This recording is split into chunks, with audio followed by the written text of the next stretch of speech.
Bueno muchachos, buenas noches. En mi primer intento de esta locura de dictar clases virtuales, pues sean bienvenidos. De antemano les pido disculpas si me equivoco, sé que me voy a equivocar muchas veces y pues la idea es que mm, logremos como dar la clase de esta forma. Si no, ya buscaremos otro medio para hacerlo. Ok.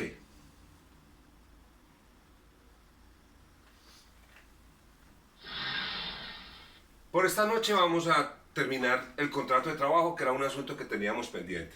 Entonces, hablemos del teletrabajo, que está conformado de acuerdo con la ley 1221 de 2008. ¿Sí? Entonces, eso es una modalidad contractual que hoy por hoy, incluso con lo del coronavirus, está muy de moda, que tiene que ver con la tecnología de información y comunicaciones.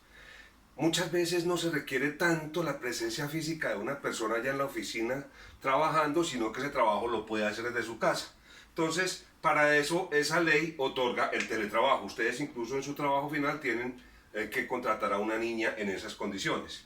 Hay varios tipos de teletrabajos, de teletrabajadores. Los autónomos, que son personas que utilizan su propio domicilio o su oficina y en pocas ocasiones van a la oficina, a la empresa, ¿sí? Existen otros que son móviles, que son personas que no tienen un lugar fijo. Es decir, son personas que están constantemente moviéndose de un sitio a otro y con base en eso pues tienen su contrato de trabajo. Y los supernumerarios, que son turnados, van unos días a la oficina, otros días en la casa y entonces de esa manera evitan de pronto congestionar mucho las oficinas. Les voy a traer un video del noticiero de ayer, ¿sí? Entonces, hay una cosa que yo quiero que les quede claro. Siempre que hablemos de teletrabajo, en las hojas de registro obligatorio que les explicaré más tardecito, va a quedar eso registrado. Siempre. De qué horas a qué horas trabaja en la casa, cuáles son las condiciones de la casa, todo ese tipo de cosas tiene que quedar, ¿sí? Bien planito, está en un plan de trabajo. ¿Sí me entendieron? Ok.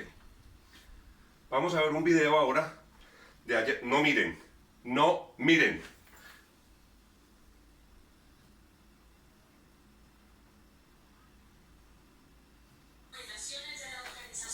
Oh my God. Del coronavirus, una de las opciones más certeras para minimizar las aglomeraciones. Vuelvo a empezar.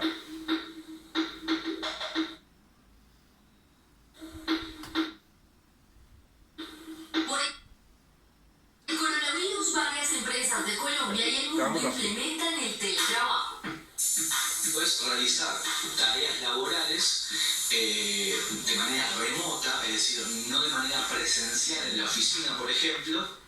Una medida para prevenir el contagio del virus. Sin embargo, las compañías deben monitorear las operaciones de sus colaboradores para mitigar impactos negativos. Tener instalados software y aplicaciones para prevenir la fuga de datos. Y esto tiene que ver no solamente con información comercial, sino con lo que pide la ley 1581 de protección de datos de usuarios colombianos. El usuario tiene que tener actualizado su equipo, no hacer clic en enlaces que no conozcan, correos desconocidos, definir un horario de trabajo, buscar un lugar donde la persona esté tranquila. De acuerdo con International Data Corporation, el 72,3% de los empleados a nivel mundial trabajarán de manera remota este 2020. Entonces ahí vemos, muchachos, como el teletrabajo deja de ser ya como una cosa como muy de vez en cuando que se ve a convertirse en algo muy importante, y esta crisis nos lo está recordando. Vamos ahorita a ver lo que es la selección y contratación de personal. Entonces lo primero que vamos a hacer es, digamos que vamos a generar una empresa nueva, entonces vamos a definir primero la planta de personal que necesitamos. ¿Qué gente necesitamos? Muchas veces la gente empieza a idearse y es que voy a necesitar 2 secretarias, voy a necesitar tantas personas, tantos obreros, o también pasa que muchas empresas lo que hacen es que empiezan con una sola persona o con 2 personas y van creciendo su planta de personal de acuerdo a las necesidades. Pero eso podría solucionarse si hubiera una buena planificación, ¿sí? Entonces, recuerden que yo soy magíster en desarrollo regional y planificación del territorio y este pedacito de planificación se me quedó. Entonces, por eso siento que siempre es muy importante planificar. Segundo, hay que establecer un perfil de la persona que necesitamos. ¿Qué quiere decir eso? ¿Qué actividades va a realizar? Esta persona que va a hacer este trabajo, ¿qué es lo que va a hacer? Concretamente, ¿qué es lo que tiene que hacer? Digamos, casi que establecer desde el principio un manual de funciones. ¿Cuál es el equipo de trabajo? Si va a trabajar en equipo, si va a trabajar solo, si va a ser un líder de un equipo de trabajo. Todas esas cosas necesitamos saberlo. ¿Cuáles son los requisitos que necesitamos de esa persona? Estudios, en fin, todo lo que se requiere para ese trabajo, habilidades, condiciones de trabajo, en qué condiciones va a trabajar. Si va a ser una persona que es obrera, si va a ser una persona que va a estar al pie de una máquina todo el día, si va a ser una persona que está al pie de un computador todo el día, ¿sí? Si nos sirve una persona que tenga de pronto algún nivel de discapacidad para determinar esa tarea, todo eso tiene que ir aquí en el perfil. ¿Cuáles son las características psicológicas? Esto es muy importante. Tenemos que imaginarnos, si vamos a contratar a alguien para ventas, esa persona no puede ser tímida, por decir algo como yo que no vendo un tamal en un derrumbe. Pero si ustedes lo que van es a contratar a una persona que se encargue de sistemas, que ustedes necesitan que no hable con nadie, ese tímido es el berraco para eso. Entonces contraten, esas son las características que ustedes tienen que ir mirando. ¿Cuáles son las habilidades necesarias? ¿Qué capacidades tiene que tener ese señor? Recuerde que hoy por hoy estamos hablando de que la educación es por competencias. Entonces, cambiémosle aquí. ¿Cuáles son las competencias necesarias? ¿Qué competencias debe tener? ¿Cuál es la experiencia que necesitamos en ese cargo?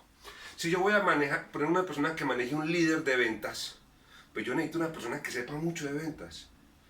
A mí no me va a servir una persona que está recién salidita, que todavía no sabe cómo es la vida, que todavía no entiende cómo es las cosas, que los ponen a trabajar en un grupo y al otro día están diciendo que lo saquen de ahí porque qué horrible ese grupo, a fulano de tal no trabaja. Entonces, esa experiencia ya la tenemos nosotros en una persona que tenga esas capacidades. Obviamente eso cuesta y hay que pagarlo. Después, cuando ya usted tiene todo esto claro, entonces ya usted va a empezar a analizar las hojas de vida. ¿Sí? ¿Quién me cumple los requisitos? ¿Quién tiene la experiencia? ¿Quién tiene las habilidades necesarias? ¿Quién está dispuesto a trabajar en esas condiciones de trabajo? Por decir algo, muchas personas colocan en su hoja de vida que están dispuestos a viajar. Pero cuando les toca viajar a alguna parte, ay no, es que vea, yo no puedo, jefe, es que mi esposo esto, mi esposo aquello. Entonces, ahí en ese evento, pues esa persona no me va a servir en las condiciones de trabajo en que yo lo necesito. Ojo, esto es muy importante. Hay una información personal que no se debe preguntar. Solamente se puede preguntar lo que tenga relación con el cargo. Poco o nada me importa si la mujer es casada o es soltera. Si le están preguntando ya que si es casada o es soltera, sí, hay información que es importante y hay información que no es relevante. Estas dos cosas no se pueden exigir. La prueba de VIH, cuando recién salió el SIDA, eran felices practicando la prueba de VIH. La prueba de embarazo a las mujeres. Mucho cuidado. No se pongan a hacerles pruebas de embarazo a mujeres ni a pedirles prueba de embarazo. Eso se puede manejar de otra forma, pero pues en video no se lo voy a decir, personalmente se los digo cómo. ¿Sí? Y la libreta militar para los hombres. ¿Por qué razón? Porque el servicio militar es un servicio público de forzosa aceptación y es un deber del empleador de que cuando la persona se va a prestar servicio militar le guarde el puesto. Entonces muchas empresas no quieren contratar hombres que no tengan la libreta militar, que no tengan su situación militar definida, para efecto de no tener que conceder esa licencia. Bonito, ¿cierto? ¿Qué más? Entonces, una vez ya tenemos esto diseñado, ¿sí? Pues vamos a hacer una negociación. Recuerden que yo les dije a ustedes que el contrato de trabajo es un contrato de libre discusión. Entonces, vamos a discutir qué cosas, qué tipo de contrato vamos a hacer. Si es indefinido, si es fijo inferior a un año, si es fijo superior a un año, si es un contrato de obra o labor, si es un contrato de prestación de servicios no vale. Si es un contrato ¿cómo se llama eso? Se me olvidó ya. Accidental o transitorio, en fin. ¿Cuál es el horario que va a desempeñar? ¿Sí? Esto se puede negociar desde el principio. ¿Qué más se puede negociar? ¿Dónde vamos a trabajar? Si el trabajo va a ser aquí en Pereira, si va a comprender Pereira, Dos Quebradas, La Virginia, si va a comprender Manizales, Pereira, Armenia y así por el estilo, ¿sí? ¿Cuáles son las funciones que va a desempeñar?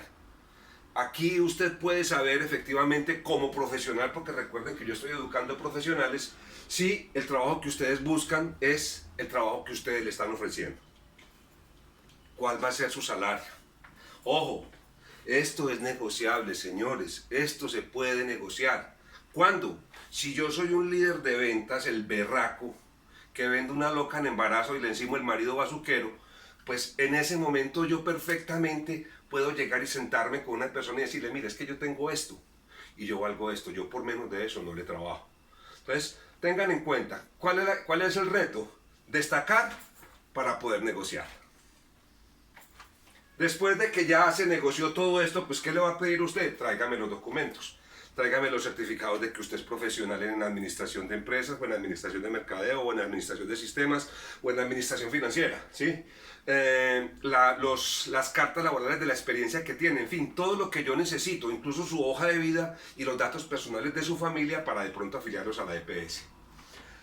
Después de que ya me presentó los documentos, pues yo los remito a un examen médico. En ese examen médico, este doctor me va a decir si esa persona es apta o no es apta para el trabajo, desde el punto de vista clínico.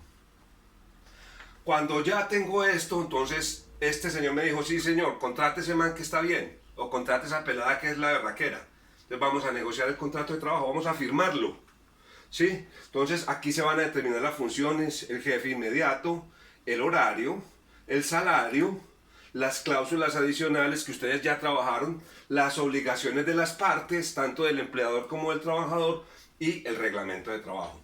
En este momento ya tanto empleador como trabajador tienen que tener claras cuáles van a ser las cosas en el momento en que van a firmar. Después los afiliamos a un régimen de seguridad social, ¿sí? Entonces, primero averiguamos, porque muchas veces pueden estar afiliados, entonces lo único que tiene que hacer uno es reportar la novedad, pero hay que llenar el formatico ese, ya se llena por internet, pero hay que llenar el formatico ese que ustedes me llenaron, tanto para salud, para pensiones, e inmediatamente vincularlo a riesgos profesionales. Una pregunta, ¿será que yo lo puedo, el mismo día que hacemos esto y que este señor que lo afilio a esto, él puede empezar a trabajar? No, definitivamente no, porque es que las entidades de seguridad social se toman 24 horas para grabar eso ahí. Yo personalmente les prefiero que sean 48 horas. ¿Por qué razón? Porque hay algún problema, se le dañó el sistema, ese día no llegó, y verificar primero si ya quedó, por lo menos aquí en la ARL, para que empiece a trabajar. Porque son tan de malas que entran y en ese momento le pasa alguna cosa a ese muchacho o a esa muchacha y no estaba afiliado a riesgos profesionales, pensiónelo usted. Entonces, esto es muy importante. Esto háganlo con tiempo. Después de que se firme el contrato, no es que empiece ahí mismo. ¿Sí? Se toman un tiempo para que quede ya afiliado tanto a salud, a pensiones y a riesgos profesionales, y cuando ya verifiquen ustedes en el sistema ya que le quedó bien, entonces en ese momento, listo papito, venga para acá, empieza a trabajar. Hay que afiliarlo también a una caja de compensación, esto sí no tiene tanta premura, pero se puede hacer al mismo tiempo, ¿sí? Y la norma me dice que se le expida un carnet. Hoy por hoy ya el carnet ha pasado mucho ¿de qué? De moda. Ya hoy es huella dactilar, esas maquinitas que coloca uno ahí para entrar a la universidad, eso está prácticamente en todas las empresas. La vinculación laboral interna. Entonces aquí es donde vamos a trabajar los dos documentos que vamos a hacer en el trabajo final, ¿sí? La elaboración de las hojas de registro obligatorio. Ya esta persona la tenemos allá trabajando, juiciosa, ya salió, digamos que con su carnet, y entonces le vamos a hacer un documento que se llama unas hojas de registro obligatorio. ¿Qué contiene eso? Si la persona no salió a vacaciones y de qué fecha salió. Si hay un trabajo a domicilio o teletrabajo. Entonces ahí tiene que quedar bien clarito de qué horas a qué horas trabaja. Cuál es el horario que desempeña esta persona en su casa, ¿sí? Cuando termine les explico por qué. Si salió alguna licencia, si se le dio alguna licencia por trabajo, si pidió alguna licencia no remunerada, toda esa información va a quedar en esa hoja de registro obligatorio. Si se le dio algún permiso, Digamos que usted le dio un permiso a una persona para que se fuera en su moto, en su Harley Davidson, por allá bien chévere, a hacer cualquier vueltica, a comprarle un repuesto a la moto. No, vaya, yo le doy el permiso, ¿sí? Y está dentro del horario de trabajo. Y salió y allá a 2 cuadras se quebró el 4 letras contra una camioneta. Pues hermano, esa persona se accidentó y como usted no lo tenía aquí registrado, pues es un accidente de trabajo. Si salió algún tipo de capacitación, si se le dio algún tipo de capacitación. Ah, y esto, después de un proceso disciplinario, si se suspendió. Porque uno puede a través de un proceso disciplinario suspender un trabajador. Y en ese caso esto todo tiene que quedar aquí. ¿Eso de qué nos sirve? Eso nos sirve de prueba. Para que cualquier cosa que llegue a pasar en este momento, entonces ustedes puedan demostrar si la persona estaba o no estaba en servicio. El récord laboral. El récord laboral son los datos de la hoja de vida del trabajador. Digamos que con esto se inicia. Recuerden que cuando estábamos hablando al principio hablábamos de que había una hoja de vida que él me presentaba. Con eso lo podemos iniciar, ¿sí? ¿Y qué debe llevar? Esto es una historia de vida, este récord laboral es mientras está trabajando. Esta es la que nos presenta. Y esto es mientras está trabajando. Entonces, ¿qué variaciones han tenido los contratos? Esto aquí no alumbra, mira. Pero aquí sí, vean. Pero aquí no, aquí sí, aquí no. Entonces, las variaciones en los contratos de trabajo. ¿Qué variaciones ha tenido? Las variaciones en el salario. Cuando se le sube el salario, pues hay que colocar ahí cuánto se está ganando ese año. Los ascensos y reconocimientos. A veces tienen algunas empresas la política de entregar reconocimientos, que el empleado del mes, entonces todo eso que va con copia a la hoja de vida, pues se va a este récord laboral y ahí se va anotando. Si se asciende, si tiene otro cargo mejor, si hay nuevos aprendizajes. Ustedes tienen por ciclos propedéuticos, entonces cuando llevan la técnica, van y la presentan y entonces ahí le debe quedar en el récord laboral. Apenas llegan a la tecnológica, pues entonces siguen subiendo cartoncitos ahí. Y ya cuando lleguen a la especialización y doctorado, pues ya eso va a aparecer un tugurio lleno de cartones. Pero entonces todos esos nuevos aprendizajes van ahí. Los llamados de atención. ¿Sí? Si hubo un proceso disciplinario, una suspensión o un llamado de atención, normalmente los llamados de atención ustedes se los dicen siempre con copia a la hoja de vida. ¿Sí? Las sanciones laborales. Sigamos con lo mismo, llamados de atención o suspensiones. Hay una sanción por un proceso disciplinario, pues entonces hay que anotarse ahí que esa persona tuvo una sanción. De hecho, ustedes en su trabajo tienen un disciplinario para hacerle a un señor, a la parte final. Apenas veamos eso, pues van a saber que eso lo tenemos que relacionar en el récord laboral de esa persona. Y si lo sacamos suspendido, pues entonces también va a ir en el registro obligatorio. ¿Vale? Por ahí vamos bien. Bueno, y las demás otras cosas que ustedes le quieran colocar ahí. Todo lo que ustedes consideren que es bueno para fortalecer el récord laboral. Esto es para su empresa, pero por favor para mí no. ¿Sí? El trabajo que me presenten a mí, preséntenme una sola carpeta con todos los trabajadores. Pero cuando ustedes tengan una empresa, una carpeta personal para cada trabajador. Así van teniendo todo listo, todo organizadito, todo bien puestecito. Que no les va a pasar como una ocasión que me tocó a mí revisar una empresa y estaban todos los papeles regados y eso fue básicamente como el rompecabezas, ¿sí? Bueno muchachos, esto indica que va a haber quiz, entonces yo por WhatsApp les voy a avisar a ustedes a qué horas lo voy a hacer y va por Q10 para que por favor por Q10 lo busquen a la hora que es y no va a ser sino por 10 minutos. Esperemos que esta prueba me haya salido bien, esperemos que este me haya salido perfecto y entonces nos vemos más adelante. Hasta luego.